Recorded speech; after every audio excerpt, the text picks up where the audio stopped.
우리나라에서 사 먹을 수 있는 GMO 채소나 과일은 전혀 없습니다. 그런데 정작 여러분들은 오늘 또 GMO 농산물을 먹었습니다. 간장과 식용유 그리고 점심에 드신 고기로 말이죠. 우리는 GMO를 이렇게 많이 먹는데 정작 그게 무엇인지, 왜 우리 밥상엔 안 보이는지 그 이유를 제대로 알고 있을까요? 여러분들은 어떻습니까? 우리 눈엔 왜 단 하나의 GMO 농산물도 보이지 않는가? 먼저 GMO 작물 규모부터 살펴보겠습니다. 세계 최초의 상업용 GMO 작물을 심기 시작한 게 1996년, 약 30년 전이었습니다. 그때 심은 면적이 170만 헥타르였습니다. 그런데 2024년에는 2억 1천만 헥타르까지 늘었습니다. 123배 늘어난 거죠. 지금은 전 세계 경작지의 약 13.5%의 GMO 작물을 심습니다. GMO 작물을 재배하는 나라만 28개국. 그러니까 GMO는 더 이상 실험적인 예외가 아닙니다. 세계 농업에서 이미 GMO 작물은 하나의 표준이 됐다고 할 수도 있겠죠. 그런데 이 표준은 전 세계에 골고루 퍼져 있는 것도 아닙니다. 어떤 작물을 심느냐, 어느 나라가 심느냐, 무엇을 위해 심느냐, 세 가지가 모두 한쪽으로 심하게 쏠려 있습니다. GMO 작물 면적의 절반은 콩, 즉 대두입니다. 다음은 옥수수가 3분의 1이고요. 나머지를 면화하고 카놀라가 차지하고 있습니다. 이 4개의 작물이 GMO 전체의 99%를 차지합니다. GMO는 채소, 과일이 아니라 대량으로 거래되는 곡물과 면화, 이런 작물에 집중되어 있습니다. 나라도 마찬가지로 한쪽으로 굉장히 쏠려 있습니다. 미국이 전 세계 GMO 면적의 약 36%를 재배하고 있고요. 두 번째로 브라질이 약 32%, 아르헨티나가 약 11%, 그 외 인도, 캐나다까지 해가지고 상위 5개 나라가 90%가 훨씬 넘어갑니다. 그런데 GMO의 진짜 정체는 다른 데 있습니다. GMO라고 하면은 영양을 높이거나 가뭄에 강하게 만들거나 뭔가 다양한 첨단 기능이 들어있을 거라 생각하기 십상입니다. 그런데 지금 심고 있는 GMO 작물의 기능을 따져보면은 약 88%가 한 가지 형질을 가지고 있습니다. 바로 제초제 내성입니다. 제초제 내성 단독이거나 아니면 여기에 해충 저항성까지 더한 스택 품종, 스택은 둘 이상의 기능이 같이 있다 이런 뜻입니다. 그러니까 제초제 내성이 88%란 의미입니다. 이 작물에 특정 제초제를 뿌리면 잡초만 죽고 작물은 멀쩡합니다. 몬산토의 글리포세이트 제초제의 상품명이 라운드업인데 이것에 대한 저항성을 가진 품종이 라운드업 레디이죠. 몬산토뿐만 아니라 바스프의 리버티 제초제, 코르테바의 엔리스트1, 엔리스트 듀오 제초제, 바이엘의 익스텐디드 맥스 제초제도 그에 맞는 작물이 별도로 있습니다. 그러니까 각 제초제별로 그에 맞는 별도의 작물이 존재하는 거죠. 만약에 제가 미국 농부라면 원래는 몬산토의 종자를 심었겠죠. 하지만 제초제를 자꾸 뿌리다 보면 잘 안 듣잖아요. 글리포세이트 저항성이 자꾸 생기니까. 그럴 경우엔 다른 회사의 종자를 심게 되는 거죠.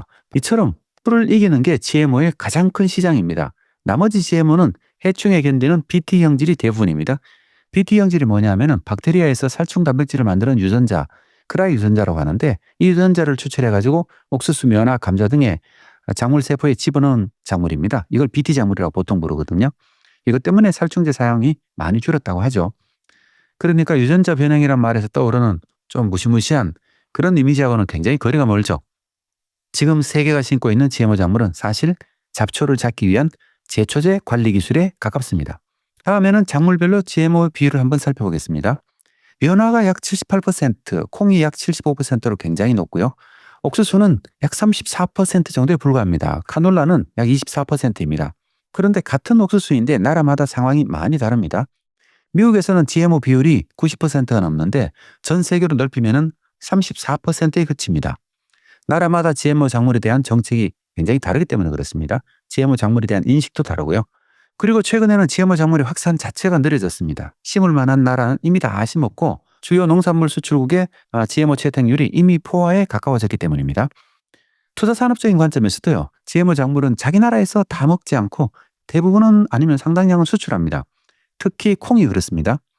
방금 전 세계 콩 생산에서 GMO 비율이 약 75%라고 말했잖아요.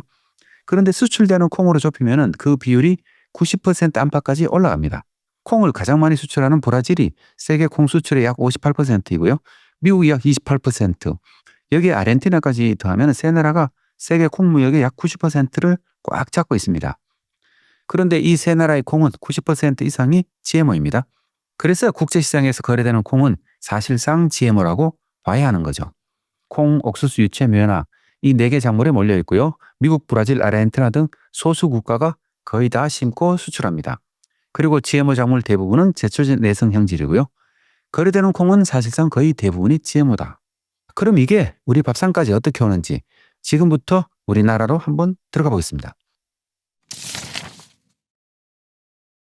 2024년 한 해 동안만 GMO 농산물만 153만 톤을 수입했습니다.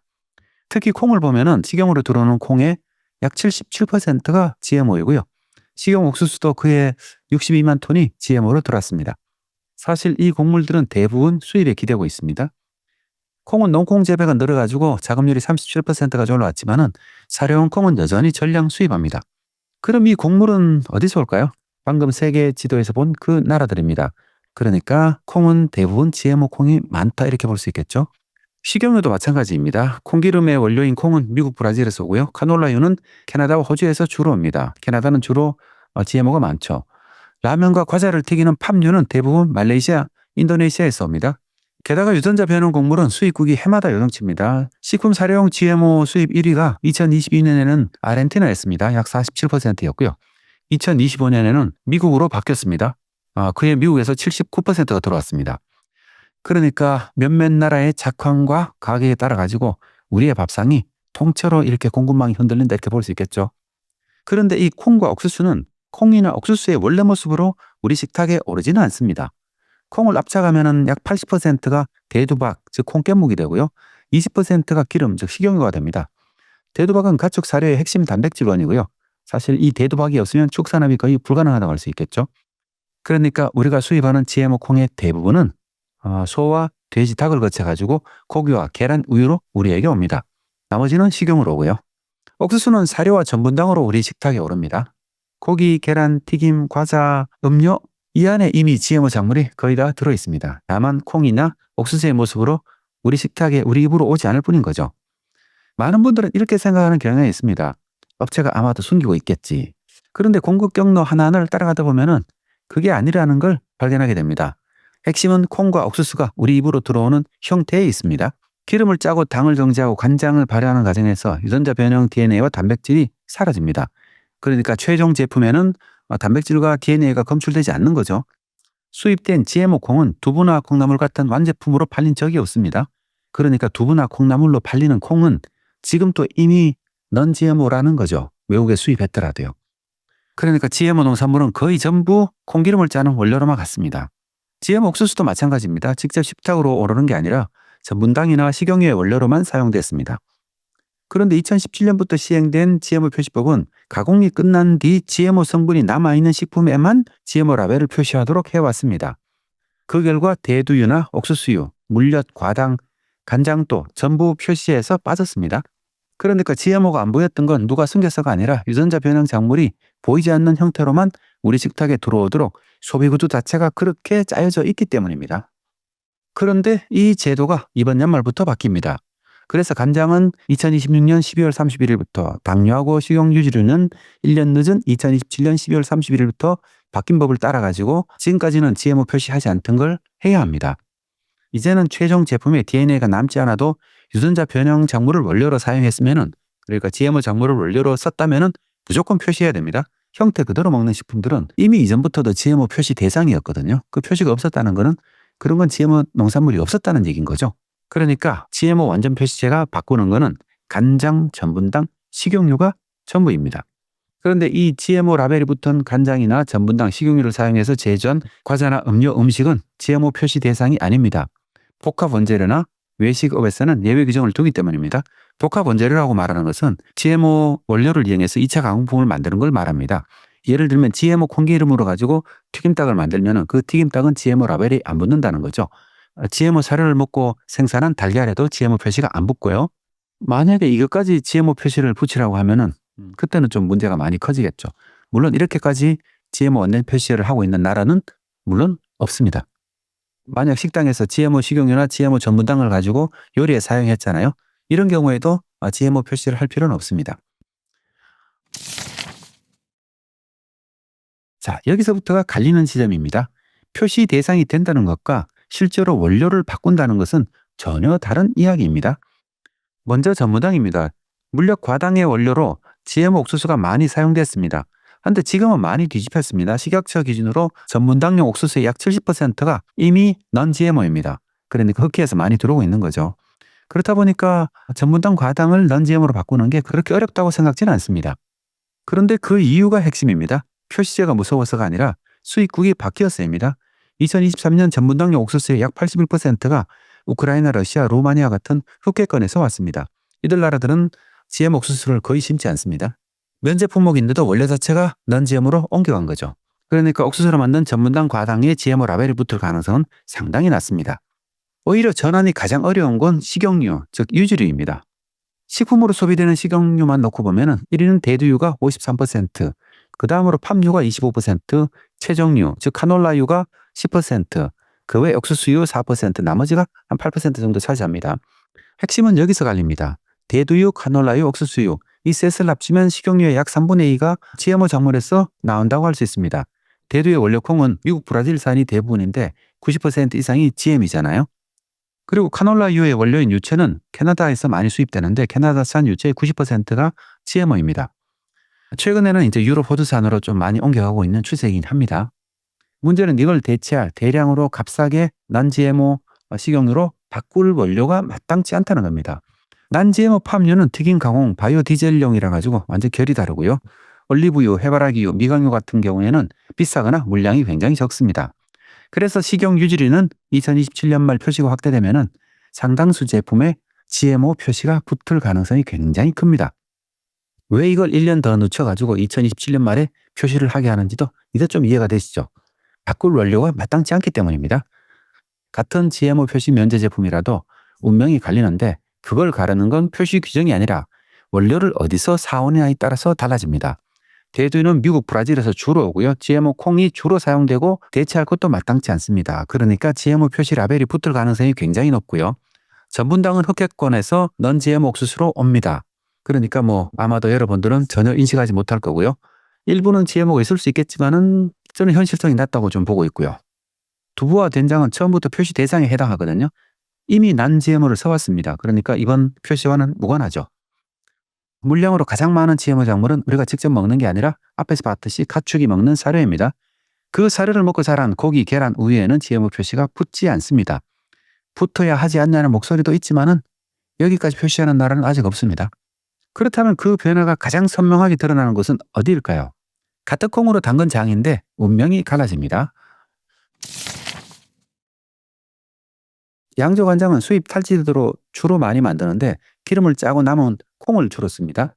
이 콩은 그런데 유전자 변형 콩일 가능성이 굉장히 높죠.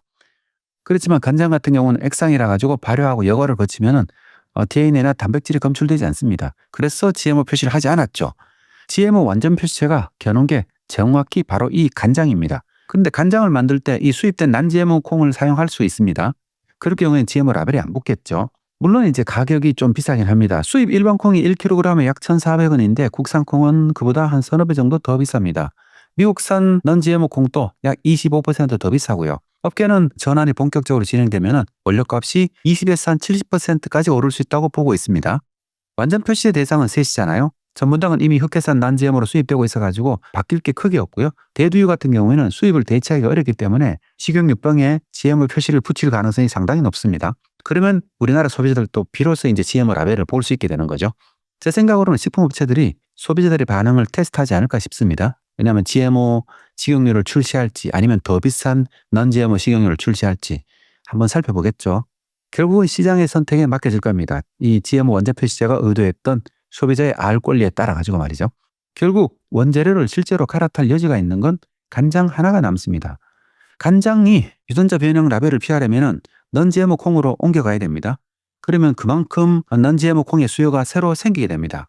그래서 저는 이 제도를 단순한 표시 규정을 넘어가지고 갈 곳이 없었던 국산 콩의 수요를 열어주려는 장치로도 이해했습니다. 그런데 앞에서 말씀드렸듯이 그럴 가능성은 높지 않죠. 참고로 일본도 GMO 표시를 최근에 굉장히 강화했거든요. 2024년경에요.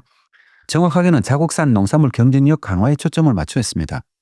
우리나라는 소비자 알 권리 관점에서 GMO 표시를 강화했다면 일본은 non-GMO 표시를 굉장히 강하게 했습니다.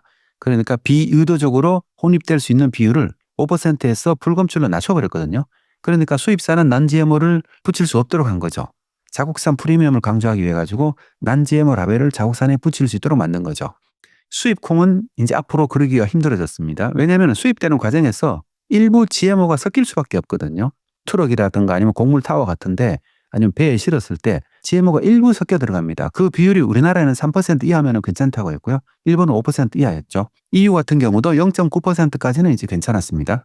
그런데 일본은 그걸 0%로 낮춰버린 거죠. 그러니까 콩이라도 하나 검출되면은 더 이상 GMO 라벨을 못 붙이는 겁니다. 이해가 있으죠? 일본의 접근 방법하고 우리나라의 접근 방법이 어떻게 다른지요. 처음에 GMO 토마토 이야기로 시작했습니다. 그런데 그런 토마토는 없었죠. 우리나라에서 GMO 라벨을 붙이고 판매된 농산물도 저는 못 봤고요. 4개의 작물에 몰려있고 소수국가가 만들고 고기와 기름과 당으로 형태를 바꿔 오기 때문이었던 겁니다. 그래서 안 보였던 거죠. 이 GMO 원료 표시제가 우리나라 콩농가에게 도움이 될까요? 아니면은 non-GMO 콩 수입으로 가격만 올려놓고 말까요? 그 결과는 이제 올 연말에 보게 되겠죠. 과학자의 시선으로 노을 들여다보는 치타였습니다. 고맙습니다. 잊어버렸네요. 광고가 하나 있습니다. 이러한 에너지 의존적 먹거리 시스템을 바꾸기 위해 사단법인 식량과 기후 KIFC가 정책 대안을 연구하고 있습니다. 식량안보와 농업에너지 전환에 관심이 있으신 분들은 뉴스레터를 구독해 주시기 바랍니다. 링크는 영상 설명란에 있습니다.